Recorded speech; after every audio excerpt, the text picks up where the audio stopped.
Hello. Sean, how's it going? It's going good, man. How are you, Johnny? I am doing great. It is a pleasure to meet you. Oh, thank you, man. I appreciate that.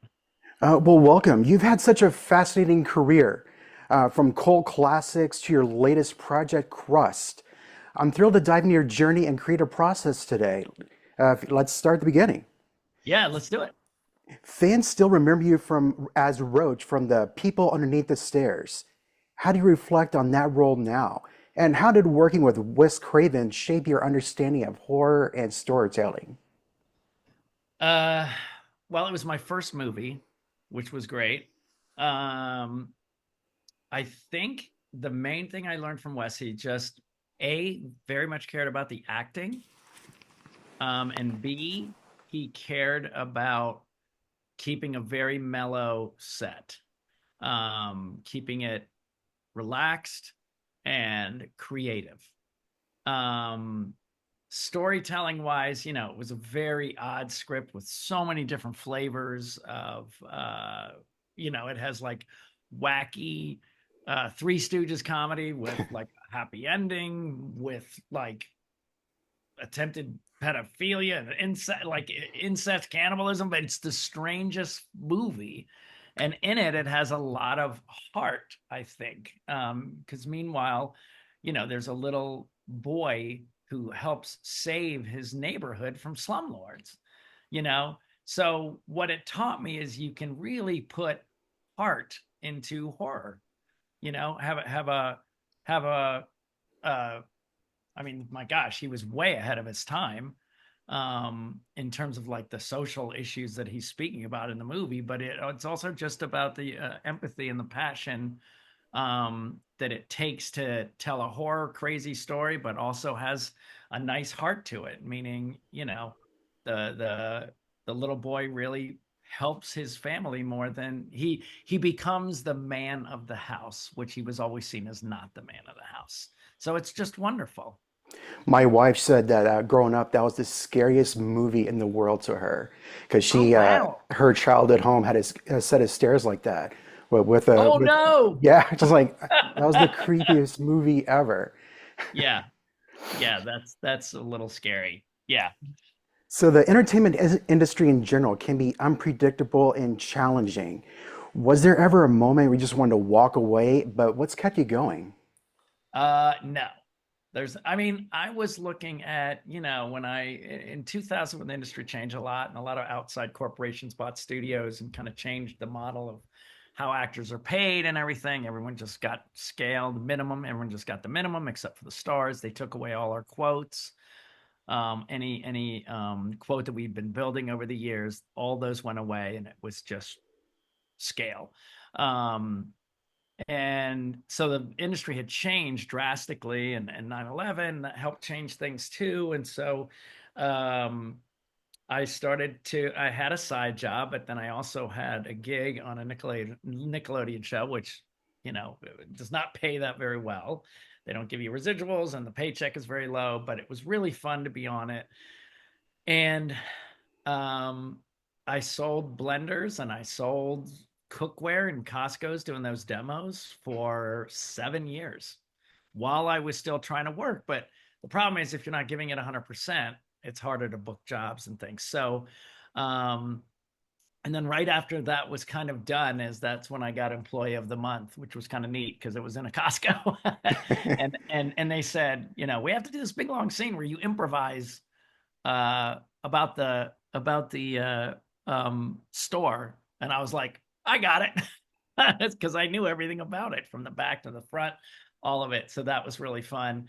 Um, but I knew I was going to remain in entertainment. I knew I was.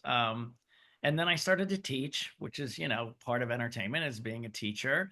And I ran a sketch program, and I ran um, uh, improv classes and scene study, and then I started privately coaching, and um it's been, kind of that started happening. But then I started to work again in acting, and then a couple years ago, I knew that if I was going to do this movie, my manager had said, look, if you don't direct it, doesn't matter if you produce it, write it, star in it, if you don't direct it, no one cares. You know, they'll say, oh, it's not, you can't say, oh, it's my movie or it's a film by Sean Whalen unless you direct it. And so, that has opened up a whole new floodgate of almost like I'm starting over. But it's exciting because I'm better at it than I thought. And I really, really enjoy it. And you a lot more control. But I was never one of those actors like, oh, I'd love to direct. I never really thought that way. But in this new climate, we have to create our own opportunities. So Outstanding. I think now I'm more energized than I've been since I was starting acting in my 20s. When you're teaching acting, what was the average age level that or skill level you were teaching? Probably some I taught some very beginner people, which, when I sign on with them because they're saying people think I'm funny at the office, you're like, okay. So then you do it for a few months, you teach them as much as you can. But once you get into like, oh, now this is the scene where you unplug your wife from the coma that you've loved that you just reconnected with a year ago, and now you have to let her pass away. And they're like, um, that's not like telling jokes in the office. And I go, no, it isn't. And a lot of them, bow out. It's too much. It's too much.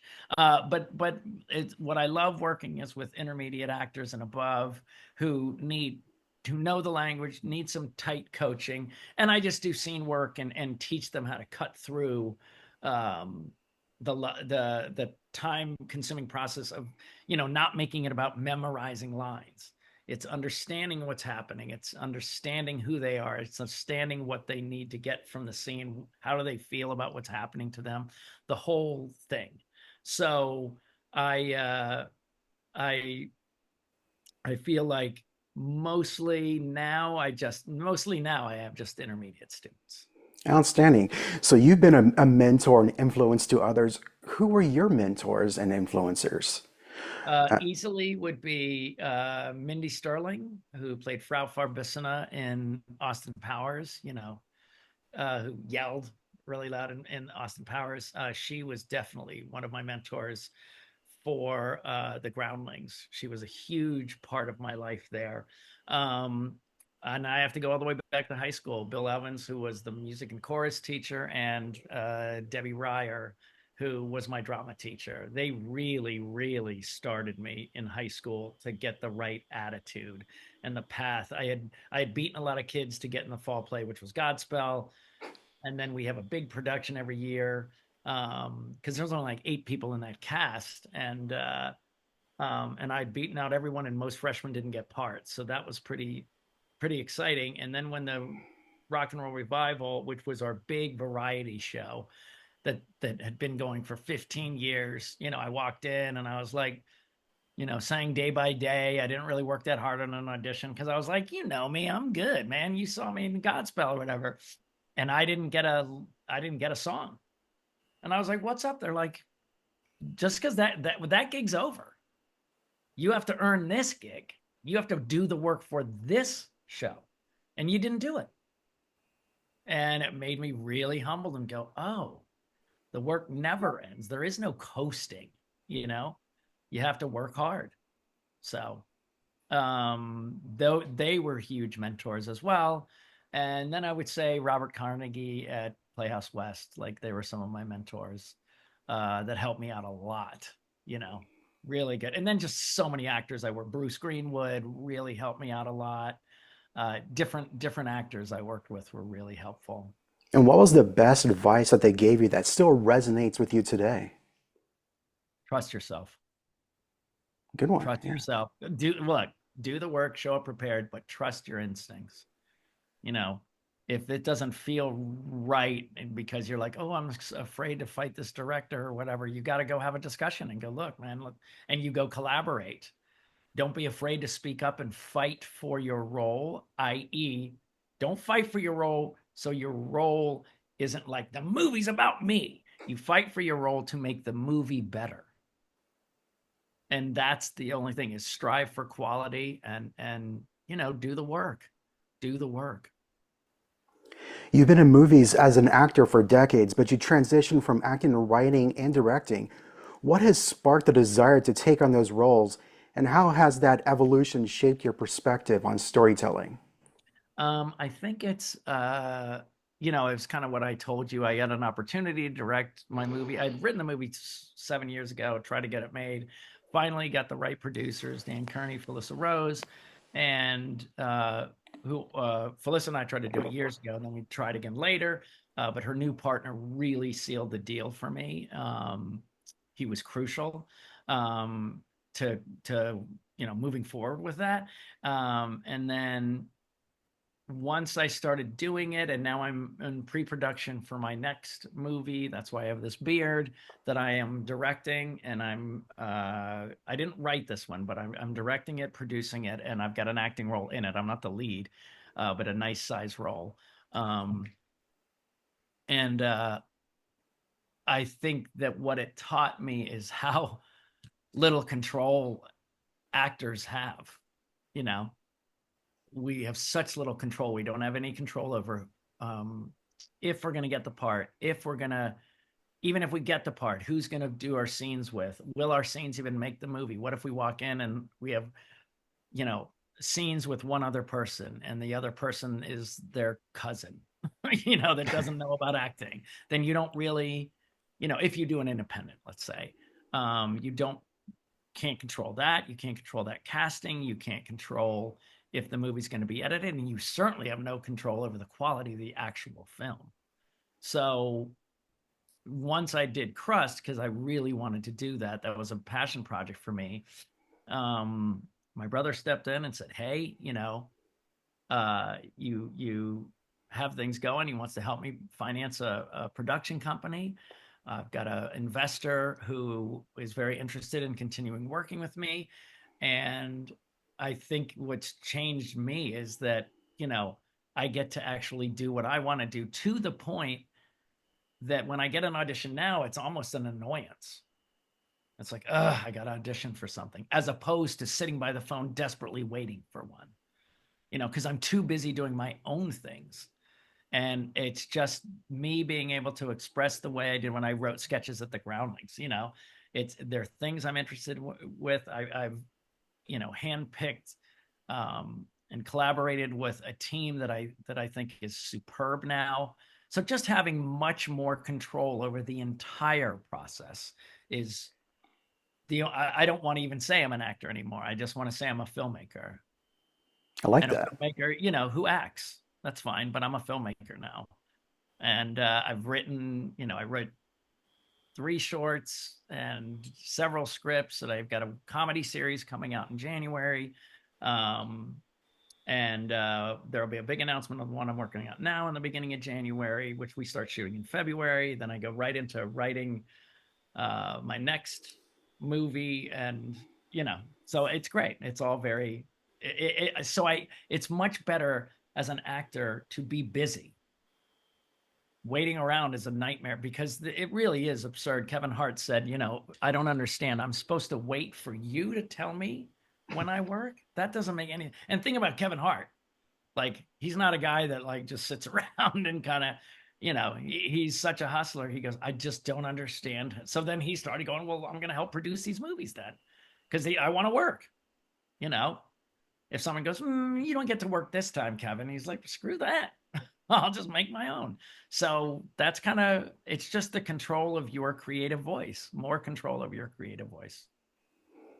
Thinking about your latest passion project, Crust, very great movie, unique film. Where did that idea for the story come from, and are there any real life themes or experiences that inspired it? I mean, a Absolutely. sock monster. Yeah, absolutely. It came from a pitch idea that I gave to. I was talking to some producers who were lamenting the cost of horror, and I said, you're overthinking it. Just make one location, a laundromat, and then a sock monster. A guy in a sock suit. That's what I thought he was going to be. And I said, there you go. It's really cheap. You know, didn't think about it for years. And yes, the personal experience, I went through a divorce. The marriage was truly over. It wasn't about us being in love or anything anymore, but it was moving into the dad apartment. the divorced dad apartment that looks like a hotel room, which is really depressing. And I this is it now, but I painted it, and and it's been my home for a long time. But I went through a heavy depression because the holidays. I always celebrated the holidays with my daughters in our home. It was very specific to our home. We had specific things that we did in our home and in our front yard and stuff for Halloween and things like that. And all that was gone. And yet, and so in front of my daughters, I felt like a complete failure. Um, and uh, I went through a bad depression for like 4 or 5 months. And when I came out of it, I was really angry and I didn't know why. And people said, "Oh, you should have gotten a pet." And I was like, I couldn't have gotten out of bed. I wasn't taking care of myself. So how was I able to take care of a pet? I go, but it would be fun to have a pet that took care of my problems for me. And I thought about the Sock Monster movie. And then I worked on this wonderful movie, Ugly Sweaty Sweater Party, with with Aaron Mento and one of the people in the movie, Charles Chudabala, which luckily they shot this movie, and I saw how great they did this movie for low budget, and I thought I should do this. So I reached out to one of my friends who makes me laugh so hard, but is also very stickler on logic to make, because it was such a weird world, I still wanted to make sure our rules were followed within that world. It was my friend Jim Wald, who just has made me laugh incredibly for years, and is, like I said, is a stickler for rules. And so it flew out of me. And yeah, it was inspired by, you know, this interesting anger after a depression, which I never put my finger on it because it wasn't specific. It wasn't about, um, it was not about my ex-wife, and it wasn't about my kids, and it wasn't about my apartment. It was just about, and again, I still don't know. I think it's just like, oh, I wasted so much time. I'm so pissed that you know, it's like waiting in line at, somewhere where you go, man, it's just killing my day. Well, it killed like 5 months for me. So it made me, I think it just, maybe that was it. And again, these are all guesses, but it's about that interesting feeling of anger after a depression, which I've asked a lot of people and they go, yeah, I've had that too. You know, it's kind of a reaction to like, oh, I got to get back to life. And I'm, mad that I got derailed, I guess, maybe. Tell me about the thought process of having the film filmed in black and white, sort of that little bit of blue. Yeah, I always knew it was going to be a blue tier, always. And again, these are things that I dream at night. I just, I call it my 3 o'clock pee. Like when I go and do my 3 o'clock pee in the middle of the night, all these ideas just come rushing toward me, or right at twilight when my eyes are opening up, things will just come to me. And I always knew I wanted a blue tier. A friend of mine said, "Hey, you should do it in black and white." And I was like, "Oh, that's a great idea." And then I just couldn't shake it. I couldn't shake it. And, in the artist world, they say, "Oh, write down a tune, that you like, and then put it away." But if you can't let it go, and you keep pulling it out and working on it, then you got to stick with that. And I stuck with it, but I didn't know why until editing. And I realized, Young Frankenstein is one of my top favorite comedies. One, my, one of my most favorite Tim Burton movie is Ed Wood, also black and white. Clerks, Um, Kevin Smith. I Yeah, yeah, obviously Clerks, which I hadn't really seen, but I've always appreciated that he did it in black and white. And then I've seen it since, and I definitely see why people enjoyed that movie. Um, and then mainly because one of my favorite and most influential writers was Rod Serling in The Twilight Zone. And did you see the movie? Yes, loved it. And it feels like a Twilight Zone episode. If it was, it's like a bigger Twilight Zone episode. You know what I mean? And that's why I think I couldn't shake it. But I didn't know why I couldn't shake it for a long time. And I think that's why, because it's meant so much for me. And then my favorite movie of all time is Casablanca and Double Indemnity, and there's just something about it that seemed really good. And I really wanted it to be a no time or place, because as soon as you say it's, I've always said this at the beginning of Star Wars, they say, a long time ago in a galaxy far, far away, literally absolves them from anything. They can make up their own rules. They can do whatever they want because we don't know where this is or when it was. And I wanted that same feel for Crust. Like it's a dark it's a dark fable. I wouldn't say fairy tale. I think it's a dark fable, a fun dark fable, but in the guise of a Twilight Zone. You know, it's very 40s and noir looking with classical music, and but it's a cautionary tale about trying to seek fame and be seen to get out of your mental health, which never works. Did Crust go through any major changes from the first draft to the final film? Were there Yeah, go scenes ahead. or concepts that didn't make the cut that still linger with you? No, not, but they don't linger with me. Nothing lingers with me. It was the development of how wacky Crust was going to be. For example, you know, you'll know that there's a scene where he puts a quarter in a dryer or whatever, and then he waits and then it ends or whatever, but you don't really do the waiting. But I had in the waiting that he sits there and he's got a newspaper and he's flipping through the newspaper and stuff, which takes it to a wackier level, you know? Um, and that was, and the other idea was that he would write messages of encouragement on the steam in the dryers, meaning like hang in there and stuff like that.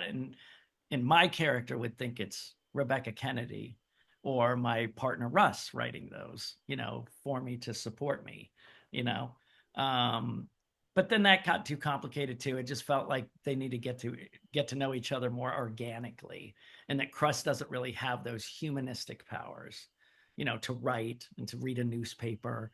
Just that Crust was a lot more simple, like a dog or a cat. Gotcha. Will we see in like a director's extended cut? Like a Absolutely. Yep. outstanding. Because we had a lot of improvisation, especially me and Danny. We love to mess around. So uh there's some scene, you know, the gang had a lot more fun stuff in it. uh Roxy Stryer is so funny in her scenes, but unfortunately I had to cut those down to get to the plot, you know. But I can't wait to show people those. So yes, there will be more to it for sure. It probably add another 10 minutes easily. Awesome. You wore multiple hats in Crust, writer, director, actor. What were the biggest challenges in balancing those roles? And did one role feel more natural to you than others? I liked producing. Well, writing I've done for a long time. Ever since I started the Groundlings, I wrote. So the writing was, you know, something I'd done over and over again. Um, Producing was brand new. I mean, I really didn't know what I was doing. I just didn't know what I was doing in terms of, you know, I have to file an LLC and then I got to file with the IRS and then I, you know, insurance and this and like those are a lot of things I just don't know. And, you know, hearing how people deal with agents on the other side and uh but I what I did like about producing was that, you know, all these decisions kept coming and I'd go, yes, yep, no, no, we can't do that, no, no. And those were kind of like writing and directing. The directing came easier than I thought it would. I think I know more than I thought, but I would say the hardest thing was producing just because I didn't. And I'm still learning. Even on my second feature, I'm still learning because this one's, you know, completely different budget. It's a little, you know, higher budget, and we're doing it out of state, so there's tax incentives and things like that. You know, Crust was very much a love fest with my friends as the actors, and Felissa Rose brought me in a wonderful crew, and you know, but I was talking to all of them. And in this kind of business on this kind of level, I can't even talk about it because we sign NDAs with big investors, you know, so it's a complete different beast. And so I keep learning. I keep learning. Thinking of your cast and crew of Crust, it's a phenomenal cast. How did you go about assembling such a dynamic team? And can you share a behind the scenes moment that truly embodies the spirit of the film?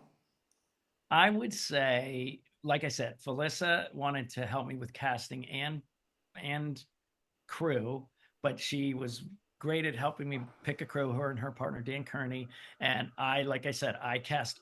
I only worked with people I knew. Only worked with people I knew. And it was very collaborative. I'm very, very clear on the idea that everybody's ideas matter. I wasn't gonna I wasn't gonna micromanage. If I hired you as the lighting guy, I said to the lighting guy, "Now, do you know how to do noir?" And he said, "Yeah." And he made, you know, you can see like that back office looks gorgeous, you know, and that's because of him. So that was one thing. I just had everybody participate, because we're not doing it for the money. So I want you to care about it. So I want you to, put your input in the project. And I would take every lot of people's ideas, a lot of people's, and I think uh the spirit of the movie, a scene that was the spirit of the movie. Rebecca Kennedy and I, it was her second day, and she came in and we were shooting a scene where we had just been intimate. We're laying in bed chatting, and that was her first day. And they said, "Oh, they're going to film that after lunch." And she was like, "After lunch? No, no, no, no." I said, "Don't worry, don't worry. I know we're afraid to be bloated, but the shot is from chest up, so you're not going to see any bloating or anything like that." And she didn't seem satisfied with that answer. So they were getting us ready, and we were laying in the bed, and all of a sudden, I said, "I got to go to the bathroom." So went, came back, and then she said, "You know what? I'm going to go to the bathroom too." And then she came back, and right before we started to shoot, I turned to her and I said, "I lied." She said, "What?" I go, "I didn't have to go to the bathroom. I just had to cut a huge fart." And she goes, and she said, "So did I." And I said, "That's what you were worried about lunch?" She goes, "Yes." And we both laughed so hard. The crew was nearby. They laughed, and we thought, and then we all kind of relaxed because it was like it just took the impetus off of taking everything too seriously. And it really, honestly, it really helped me and Rebecca bond right before that scene, which is a big scene, that us laying in bed, um it's a later scene in the movie, and it's a big plot scene, and we did 3 takes and we were done. But it really helped us loosen it up, and that was the spirit of the movie. Everybody got to jump in. Our gaffer gave me one of my best comedy lines. um everybody just came up with their own stuff. My Agent Bynes knew exactly what he wanted to wear. Danny Roebuck said, "I want to look like Schneider from One Day at a Time with the vest." It was just everybody got to bring their best stuff and play. Oh, putting on your producer and director hat again, was there a moment on set where you had to think on your feet to overcome an unexpected challenge? Yes, there was a time when we knew that Danny Roebuck and the gang, which is a very crucial scene at the very beginning, were not going to be here on the same day. There was no way we could work the schedule that they would be able to shoot this at the same time. So we shot Danny all by himself. Um, and I played the gang, and then the gang did the scene with me on the opposite, and we married it with him holding a beer in the foreground. So it kind of tied that together, but no one can tell that they weren't together. But we solved it and we got it done. So yeah, we had to, come up with things like that. And things that, some people did their job, which I was like, "Oh, it's not really what I pictured." And I thought, okay. And I justify a story, go over and tell the actor that affected to go, "So this looks different, but here's the real new story." And they go, "Great." So luckily, I think that has a lot to do with my improv training, being an improviser. So I was able to do that. But I never got stressed because I was so happy to be there. It was very obvious we were all happy to be there. And that came from everybody had to read the script, and everybody had to want to be a part of that story. They had to like the story. And if they said, "Look, it doesn't really resonate with me, but I'll do the gig," I'd go, "That's okay. You're not right for this project." Because I wanted people who wanted to do this project, not work on a movie, but do Crust. Right. And all my people were amazing. Good to hear. Emotional investments. You had some really emotional Oscar-worthy scenes in Crust. My Um, goodness. yeah. You're the first person to say that. No, I'm being serious. I mean, those some pretty award-winning scenes in there. Thank you. You were mentioning mental health. Were those scenes especially personal or emotionally difficult for you to film? Absolutely. Oh, no, no, to film. No, no, because I knew who he was, and I knew he was sad, and I had a very good wealth of knowledge with sadness. So, Right. um, no, I never had a problem with that. Um, it's because I kind of most of those scenes were with Rebecca Kennedy. There was one all by myself, as you know, and that was the first night I shot. But it was an anxiety attack, and I've had several of those anxiety attacks. So I used my greatest hits, things that I did when I was anxious. I was checking my neck pulse. I was taking off my sweatshirt because I was getting hot, trying to wipe off the sweat off my hands, trying to being uncomfortable in my own skin. It wasn't difficult to shoot. It's just tapping into something that you knew of, but then you could walk away from it. I mean, when you're in it, yes, it's very difficult because you feel awful. Um, and it's not fun to feel that awful. And I think the hardest one that was hardest on the crew was when that gang finds me and I'm, you know, fighting with them and begging with them, and the crew just kept on saying, "This is really hard to watch. This is hard to watch." The way they're, bullying you. Um, but I just loved to commit to it. So they were deep, but they weren't difficult because most of the time, like I said, Rebecca Kennedy and I had rehearsed like 3 months beforehand. We were in an acting class, we'd done a lot, and she just makes me feel so safe and comfortable. She's such, as you saw, she's an amazing actress, so solid. And we really trusted each other. We put a lot of time into just really trusting each other so we could just let things be on the day. Since its release, how have fans and critics reacted to Crust? And has any feedback surprised or impacted you? No, because I really feel now I'm not trying to be cocky, but I don't think anyone can say the story doesn't track. There's big logic holes that make no sense. Um, there's your acting is bad, your dialogue is flat. Um, it doesn't look good. I don't really have those. I can say I worked really hard to not have big flaws in in all the areas, just because I know that's important to me in a movie. So uh, I knew, and I was hopefully like, this isn't my thing. If I want to go see Terrifier, Crust is not the movie for you, you know? And if you want to see, a psychological horror like Hereditary, Crust is not the movie for you, you know? Um, I think it's more of a taste thing. The reviews and the press have been unanimously positive. Every single one has been positive. Everyone on that has written one on IMDb and written one on Letterbox. There's a few ones on Letterbox, but my worst one on Letterbox, this guy's like, I came to the theater.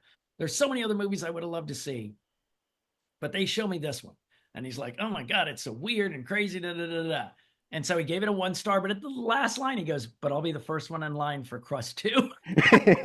So you're kind of like, did you hate this? Or like, then why would you line up for Crust 2? So even that guy who supposedly hated it, he's still curious about what happens It next. wants more. So yeah, once more. So it has been very, very positive. It's just, starting out to get on the lower level press. Hopefully it goes to bigger level press soon. But we all the horror, the Rue Morgue and Dread Central and all those kind of big horror mags, they gave great reviews. With the rise of independent filmmaking today, what advice would you give to creators trying to break through to the industry? I would say get some friends together. And this is literally lifted right from Sam Raimi. There's an Instagram of him going around. Goes, get some friends together, write a story, go shoot it, go see what your friend, show it to some people, see what they think, finish it, get it done, and then go shoot another one. And then it's because that's what stand up is, right? They go bomb and bomb and bomb for 3 to 5 years to figure out their voice. It's going to take you a while to keep doing it. I would just say, I don't care if it's YouTube, TikTok, uh, Instagram Reels, start shooting stuff, and then keep your mind open for ideas, and then take a writing class, learn how to write a script, and this generation has access that I never had. If we wanted to make a film in the '90s, you'd pay $30,000 to $50,000 literally just for the film. So so it's so much cheaper, and they have access on their phone to do stuff. So What is one misconception about independent filmmaking that you wish people outside the industry understood? the misconception I had was on the set when people would come up to me and go, oh, your actors are really good. And I went, okay. I said, that's she goes, well, I meant as a I know as a compliment. What I don't understand is why you said that, because shouldn't acting be good? And they were like, yeah. And I was like, you wouldn't go to the cameraman and say, oh, your camera's blurry, or your the sound, I can actually hear you. And you didn't put the microphone in the middle of the screen, you know. So why wouldn't I have good acting? It just felt strange to me. So there's an acceptance of poor acting in independent movie or independent horror that is sometimes intentional for kitsch and campiness, which I totally get. But you know, when people say, "Oh, I just want to be in your movie," and I was like, "Oh, you've been actually no, no, no, one of the leads," and I go, "What do you do?" And they're like, I'm an insurance salesman." And I go, "Well, you wouldn't go to a doctor and go, 'Hey, I got, I got a checkup. Can I do a surgery?' Just because you watch movies and it'd be fun. It feels kind of like an insult that what we do is not a craft at all. So I think and again, I'm not trying to sound snobby or crap on movies that may not have the access to really good actors. Look, uh, Kevin Smith's what the one we just mentioned. Oh my God, Clerks. Clerks. There's not really good acting in that movie at all, on any stretch at all. But that's not what the movie was about. It's for writing and stuff like that. But I totally understand the movie. I understand the work. But I've seen him recently go, dude, I had access to this. This is the only thing I had access to. He didn't know how to cast. He didn't know. So I get it. But that doesn't mean for me as an actor, it's not hard to watch bad acting. You know what I mean? And that's how I partnered with Rebecca Kennedy, and we started two production companies together. One with her husband, one with my wife, and we're merging. And that's one of our main things. And again, this is our taste. This is what we feel is important. Not dissing anyone else. It's just that we want to have really good acting in our films, and I think I accomplished that with Crust. I don't think anyone can say, "Wow, your actors were terrible." You No, you know? had some great actors in there. Felissa Rose, Daniel Roebuck, Yeah. Ricky Dean Logan. Yeah, Great, yeah, great yeah. And cast. even and even the side characters that people don't really know well, Agent Bynes and Shantae Delon from Detroiters, and they all knew I cared about the quality of acting. Going back to the Got Milk era, you're part of one of the most iconic commercials of all time. How did that experience shape your early career, and did you ever imagine it would become such a cultural touchstone? Uh, Absolutely not. But I did. It changed my life. Spielberg saw it, and a friend of someone who was in Amblin Entertainment, a friend of my acting class, goes, "Oh, your life's about to change." I said, "Why?" She goes, "Steven Spielberg loves your milk commercial." And I go, "What does that mean?" She goes, "He loves using people in things that he likes." And so a year later, I got the role for Twister, and that changed my life. I mean, I started working a lot more because of that, because Twister really had a big impact. And, it was all these young actors, and you have quote unquote heat, and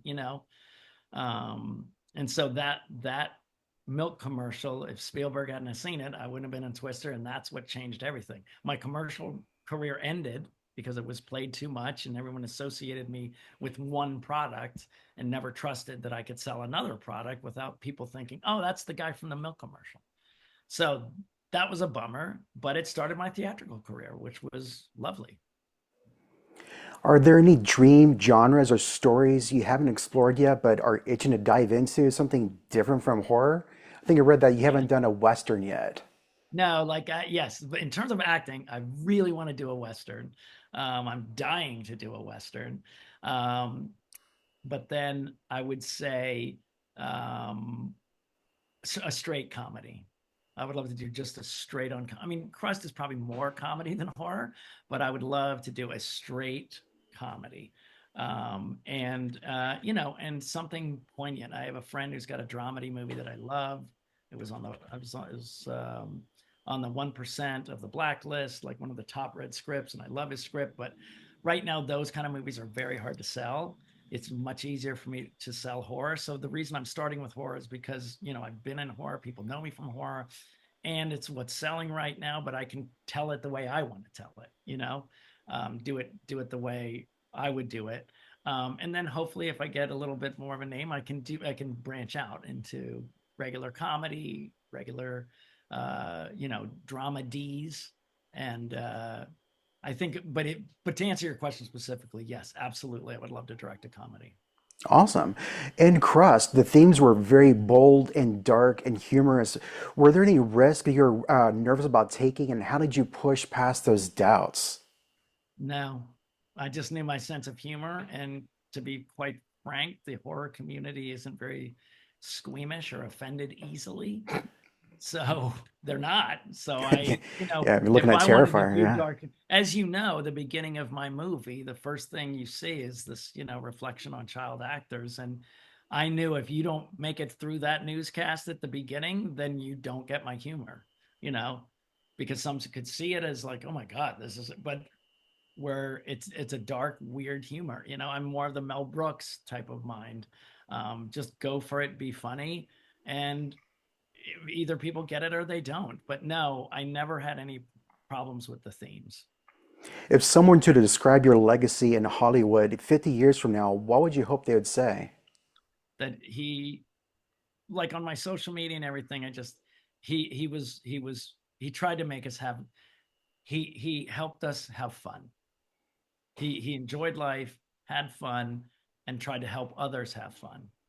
And I think a lot of that comes from having been depressed. I had two major episodes in my life for a few months, and and I had a relapse in 2021 actually, which was shocking before I did Crust when I came out of it. But I love on social media, and just say, it's the Maya Angelou thing that really hit me, which is how do you make, no one's going to remember literally anything except how do you make people feel.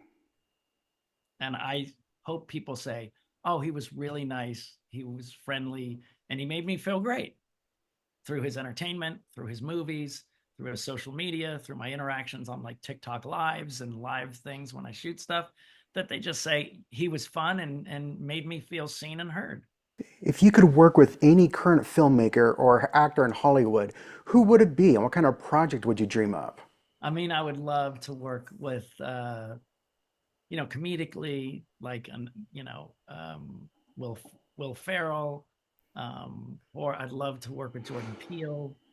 I got to work with a lot of my dream people. I got to work with Ang Lee and Clint Eastwood. I'd love to work with Ron Howard. Um, really good comedic directors as well. Um, yeah, I think those are the top ones right now. And then I'm not going to say Spielberg and Scorsese, of course. Like it's almost like I'm not going to say them, of course. I mean, I would love to work with them as well, obviously. So, but in terms of that, like I'd love to work with Jordan Peele and Will Ferrell and Seth Rogen, those kind of fun comedic guys. That'd be great. Tell me about any upcoming projects or stories that won't you violate any NDA. I know that I have a new. I just have this movie that, like I said, a friend of mine who came to town 20 years ago and said, "Sean Whalen, you need to be in bigger movies." And he tried to get me to. Um, we tried to hustle some things together. This was early 2000s, and now, luckily, the next horror movie that I'm directing, it's a horror. It's a straight horror, but it's spun the way I want to do. And I'm working with a lot of my team with Rebecca Kennedy and stuff, but he, um, it's his script. So him was came to town to try to help me out, and now I'm able to help him out by producing his script. So um, that's the next thing, and we were supposed to have an announcement this week, but a couple glitches, so it'll be early January. But what I can tell you is it is a straight horror, and I Ooh, am working with Rebecca Kennedy again. So awesome. yeah. Being an advocate for mental health, what advice would you give? I would say stay focused on what you need to do. And now that I've been casting, do what you want to do. Don't take the writer's words, rip it up, and throw it away, but bring to it what you want to bring and realize No one is against you. No one is really judging you. They're judging you to go, are you right for our project? But that's like saying oh, I wanted Rice Krispies today. Does that mean you hate every other cereal? No, it's what you need for this project at this time. So there's nothing personal. It's not personal. If you get a call back or good feedback, you've succeeded because everything else has nothing to do with you. I was, casting our recent movie, and I said to someone, I really can't have this person be over 5'8". I really need a specific type of size, I think, now that I'm looking at who we're casting and how I want it to look, which is a photo. It's a photograph, but it's moving, but you still want it to be visually interesting. That has nothing to do with your acting. And I said, so then we said, okay, 5'8", no one above 5'8", and 200 people were gone because they were too tall and it didn't work. So it had nothing to do with their quality. I didn't even get to the point to see their auditions. So it has so many factors go into you being chosen. All you can do is do well. And then when maybe you do look right, do the work, realize you can't figure out what they want, do what you want. If I got this role, I'd go to the director and say, I'd like to play it like this, and do that. Because if you see a strong choice, even if it's a wrong choice, you probably, like, at least with us, anyone who did that got a call back because they're committed to something different. Don't just go through the motions. And if you do want to go, if you're not feeling it and you're just going to go through the motions, pass on the project. Don't send in a tape, because I don't want, look, Margot Robbie said it best. She said, you're making an impression on the casting director. You are not making an impression on the director for that job, because the casting director is the person who can cast you in the future. So what if I didn't even cast you? There's definitely some men and women that I have written down that are going, not right for this, but man, they brought it. So I would just say, do the work, and the fear and the desperation will get you nowhere. So if you can't get over that, seek help. Read a good self-help book or a psychology book, get into meditation or get therapy, because a desperate and scared because the cruel part of our profession, you have to be open and vulnerable when you're doing the job, but you have to be tough as nails when you're doing the business, because you're going to get rejected. You're going to be told through actions, like Rebecca Kennedy and I. No one ever thought we could be a romantic lead, ever. Not in this town. And people go, they told you that? And I go, actions speak louder than words. Let's put it this way. I've never gotten an audition for a romantic lead. Never. They don't see me that way. So for me, uh, for me, you know, you have to just bring what you want and create your own stuff. Get confident, get comfortable in your own skin. Realize it has nothing to do with you after you audition, but use that opportunity just to act. You get to act that day because someone gave you an audition. So bring your best. Bryan Cranston says this. Everything changed when he said, I'm not trying to get a job today. I'm showing them what my interpretation of this character is. That's all I'm doing. And either it's right or wrong. But if I go to the ice cream store and I pick chocolate that day, just means I needed chocolate that day. Doesn't mean that I hate vanilla. It's just vanilla's not what I need right now, you know? And so that's the difference, is it has nothing to do with, as long as your ice cream is solid, then it has nothing to do with you. Just make sure you do the work and then be fearless in your choices. Take risks. And again, I'm not talking about crazy, film it outside with a bunch of airplanes and trucks ruining. I'm not saying that, but one of the women we just cast, she didn't do it in front of a blank screen or whatever. She created this kind of weird world and did it that way, and it was very bold, and I loved it. So take chances. It doesn't matter. The likely you're the Robert De Niro said this recently too. The likelihood of you getting it is very slim to none. So you may as well do what you want, because people who you can tell are trying to get the job, it comes through. But people who go, wow, I love that. That's an artist who I want to collaborate with. They're showing I'm here to collaborate and I'm worthy of collaboration because I make really strong choices. Tom Hanks in his Golden Globe Lifetime Achievement said, come to set professional, prepared, and with a head full of ideas. Hmm. Directors are hiring you because you're not, you can say the lines and hit a mark. They want to hear what you have to say. You're an artist too. Never Been Kissed was not one line on paper, and they let me create my entire character, my wardrobe, all my lines, and they because they trusted me. So it was fantastic. Wrapping up with a fun one. What gets you moving? What gets you grooving, especially with a pile of socks? Well, I have right now the Christmas tunes, obviously. Well, not obviously. I am a sucker for that. Right after Thanksgiving, I dive into that. Um, but lately, my daughter and I have been just dreaming for years. When someone like Tom Petty passed away, Prince passed away, and Christy McVie from, and I know they liked all these artists and David Bowie. And I said, who do you need to see? My one daughter said, Stevie Wonder and Fleetwood Mac, which we were able to catch. They were always touring.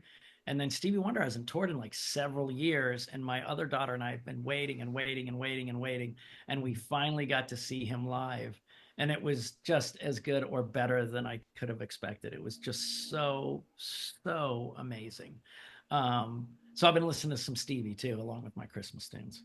Outstanding. What's your favorite Christmas tune? Uh, God, it's gotta be. I mean, I have so many that I like, but I really do, and it's not because of Wicked or anything. I really like Ariana Grande's "Santa Tell Me." I love that song. I think it's really fun, and the production is really good. I don't know. I really, really like that song. But probably one of my most favorites is Harry Connick Jr. He does a thing called "Must Been Old Santa Claus." Very much New Orleans kind of jazz, New Orleans jazz kind of jazz parade type thing with the big drums and the fun beat and stuff. So those are my two faves. Awesome. And last one for you. What's the one thing you hope audiences would take away after watching Crust? That they want to tell their friends and hang out and watch it, share that they want to share it and learn that, mental health is something. Look, my quote about mental health that I've thought about and finally put together is the cruel part about mental health is that um, you have to do work that you will never reap the benefit for for months or weeks or something. And you have to do that work at a time where you have no energy to do that work and you want this anxiety or depression to end immediately. You don't want to wait for this. But you still have to do the work that you don't see, for a while. But you got to get up and do that work every day, whatever that looks like for you. And if it gets harder, then yes, seek therapy. And if it gets harder, consider medication. I found out much too late in life that it was very rampant in my family, um, genetically. So all the things I was trying just didn't seem to change things. Um, so uh, that helped me out a ton, but I still do the other work that complements it. And you have to do all the work. You can't just take a medication and go, what's going on? I got to be better. You have to keep examining and go to therapy and figure things out. Um, and that there's no shortcuts because the shortcuts lead to bad places. Because my movie is about, if someone said, what's your movie about? I go, there's no shortcuts to mental health because everyone in there is taking a shortcut. But Neela character, obviously Russ, Danny's character's drinking. Neela's thing where she, had problems, which you'll see in the movie. Uh, my character relying on a sock monster to take care of my issues. Other people trying to just grab fame. And some people with no mental problems are fine because they don't care about anything or anybody. Like the manager, Shantae Delon, she's not very, she loses her number one client and goes, who cares? You know what I mean?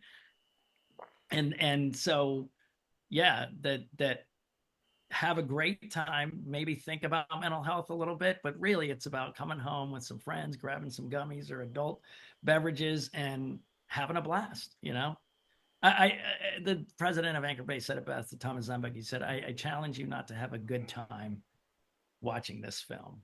And so I would say, share that good time. That's what I used to do with Sleepaway Camp. I watched it probably more than any movie in my life because it was such a weird, fun movie that I turned so many friends on to how silly it was. It's a silly but classic movie. Classic, right? But it's classic because it's so full of hate. Like the kids hate each other, and the counselors hate each other, and the counselors hate the kids, and the kids hate the management. The management hates everybody, and the chefs hate the people. Like everybody hates each other, but it's a summer camp. It's supposed to be like the happiest place ever, and it's so funny. And then add on the Brooklyn accents, and it's like, God, it's so funny, so funny. So yeah, I like just to share that kind of fun, and hopefully they can sit around watching Sleepaway Camp, and I watch Mac and Me and all these kind of good bad movies, uh, um, and just share that. Well, Sean, it has been a pleasure and an honor speaking with you today. Is there anything else you want to share? Yeah, just follow along everything I'm doing. Uh, TikTok, Instagram, um, Facebook, Blue Sky, all at Sean Whalen Actor, and you'll get more information. And if you really enjoyed the movie or liked the movie, please drop a rating on IMDb or Letterboxd. And we have a fan club that started right when I started trying to raise money for the movie called the Crusties. The And it's Crusties, I like hashtag that. Crusties on Facebook. And they get exclusive things that no one else gets. I want to check that out, Crusties. Yeah, Krusty's. It's a Facebook group. Yeah, yeah, yeah. I'd love to know, when we get off the air, I'll ask you, but I want to know what you thought of the film.